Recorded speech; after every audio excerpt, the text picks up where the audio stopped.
Hey guys, what is going on? Narcissus here from RLP Gaming Projects, coming today to talk about this incredible, and I mean just spectacular strategy JRPG demo by Square Enix called for at least now Project Triangle Strategy. Pretty bizarre, right? But don't let that dissuade you, because this demo is truly a gem. In this demo, I will be going over all the juicy little tidbits that this game is comprised of and explain why this demo is so compelling to me. But before we get started, make sure to hit that subscribe button and give this video a thumbs up because it really helps the channel. Just do it! The game breaks down into 3 phases. There is a story phase where players can click on events and watch them. There is exploration phases where players explore towns or small areas before progressing the story. Finally, there is combat where players fight enemies. So to be honest, I have not played a lot of strategy RPG games, so I don't really know what the stories tend to be like in games like this. I assume a lot of them tend to revolve around war, because I have played Final Fantasy Tactics, and that's what it's based on, and I know a lot of Fire Emblem games are as well. Project Triangle Strategy story all revolves around a war that has been started by a northern nation called Asfrost. They attack the nation of Glenbrook and pretty well take over the main kingdom of the land. Besides for the main kingdom in Glenbrook, there is also 3 high houses. We play as Serenoa, who is the heir to one of these high houses. During the beginning portions of the game, you decide to protect one of the princes of Glenbrook, whose name is Roland. You are later faced with a difficult choice on whether you should keep protecting the prince, or if you should hand him over to spare your people of your town their lives and homes. Here you actually get to decide. What choices you make changes the course of this game. I have never played a JRPG quite like this. I played the demo twice and went with different choices each time. To me, there was an obvious right choice and a wrong choice. It really, depending on your choice, can make the game go down a really dark path or a really positive path, or more positive. This game's not really what you would call positive. I mean, this game hinges on every little decision you make. When big decisions like this happens, everyone in your party gets to cast a vote to a thing called the Scales of Conviction.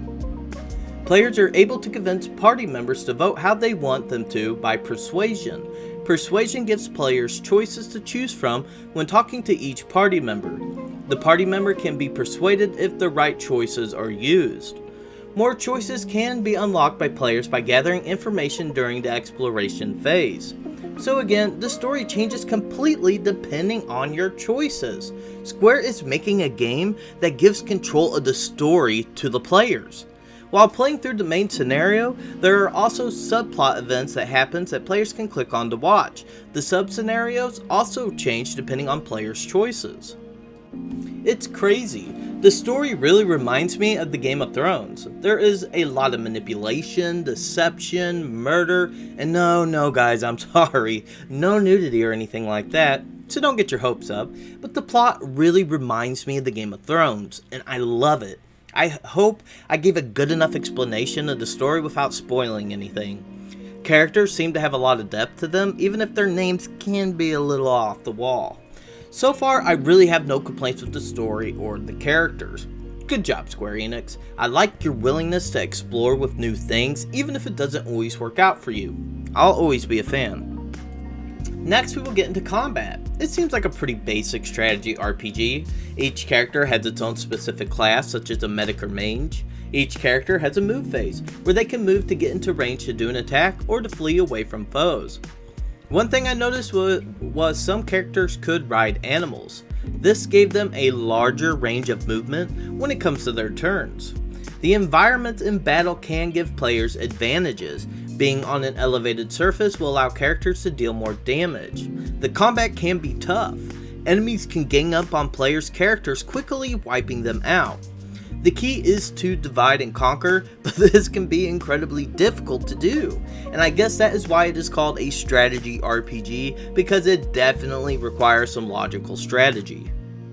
There are also exploration phases in the game. While progressing through the main scenario of the game, players will be allowed to explore small areas to gather hidden items or intel before continuing. The intel can help players persuade party members during the Scales of Conviction voting, and will give players the layout of the area before engaging in battle. In one specific place, players can fix equipment in the area to aid them once the battle commences, which was really cool. I personally really loved this demo because I never played a game where players' choices dictated the narrative so strongly. A player could play this game twice and have two completely different experiences. The replayability with this game is incredibly vast, and it can feel like a completely different game each playthrough. I am incredibly hyped for this game! Please, everyone go out, give this demo a chance. I mean, it's free, you have nothing to lose. With that though, we are going to end this video. Everyone, don't forget to comment, like, subscribe, ring the bell to stay notified on future videos. And until the next project, guys, take it easy. I'm out!